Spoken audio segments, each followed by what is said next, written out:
The Hunter's Dominion. May 29th, 1944. 13 hours, deep beneath the churning waves of the mid-Atlantic, northwest of the Canary Islands. The control room of U-549 hums with tense anticipation, the air thick with the metallic tang of sweat and diesel. Captain Lieutenant Detlef Krankenhagen peers through the periscope, his eyes narrowing on the distant silhouette of the American escort carrier, USS Block Island, slicing through the twilight sea like a fat prize ripe for the taking. "Torpedoes lost," he whispers, and the boat shudders as 3 T-3 eels streak toward their target. Explosions ripple the surface. 2 hits. Cheers erupt from the crew, fists pumping in the dim red light.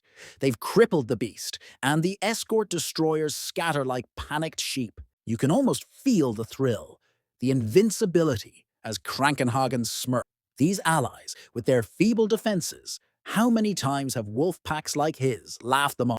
Flashback to the war's early days, when the Atlantic was Germany's hunting ground. In 1909, as Hitler's blitzkrieg thundered across Europe, Admiral Karl Dönitz unleashed his U-boat armada on Britain's lifeline. The Wolfpack tactic was his masterstroke. Groups of submarines lurking in loose formations, radioing sightings to converge on convoys like predators on a herd. One boat spots the prey, shadows it silently, then summons the pack for a coordinated night assault. Surfaced under cover of darkness, they'd strike with torpedoes, machine guns raking decks, before vanishing into the depths. The Allies? Their escorts were laughable.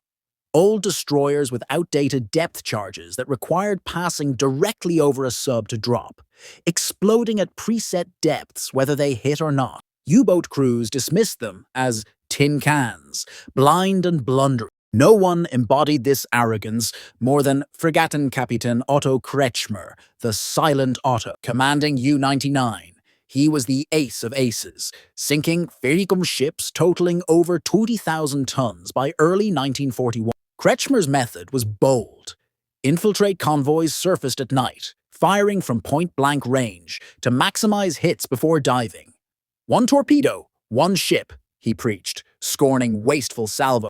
In October 1940, during the infamous Night of the Long Knives, his pack ravaged convoy SC-7 and HX-77, sending 28 merchants to the bottom in a frenzy of flames and screams. Allied sailors bobbed in oil-slicked waters, watching their comrades' ships erupt like fireworks. Kretschmer radioed Berlin.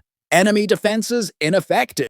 His crew laughed at the escort's futile pings, Aztec sonar that couldn't detect surfaced boats or close-range targets. "They're groping in the dark," he'd say, toasting with ersatz coffee. From Liverpool to Halifax, convoys trembled at the wolf howls over the radio. But arrogance bred overconfidence. By 1941, Dönitz had 200 U-boats prowling, inflicting happy time. Months where losses topped 500,000 tons monthly. Britain starved. Churchill admitted the Battle of the Atlantic was the war's greatest threat. Merchant crews endured terror, the sudden whoosh of a torpedo, the hull buckling, icy water rushing in. Survivors clung to rafts, haunted by circling fins. Not sharks, but periscope. U-boat men, crammed in steel tubes for weeks, endured their own hell. Claustrophobia, foul air, the constant dread of depth charge. Yet victory seemed assured. "The convoys are ours," Dönitz boasted. Kretschmer's luck held until March 17th, 1941. Attacking convoy HX-112, he sank several before HMS Walker and Vannock rammed and depth-charged U-99. Captured, he spent the war in a POW camp, but his legend fueled the packs.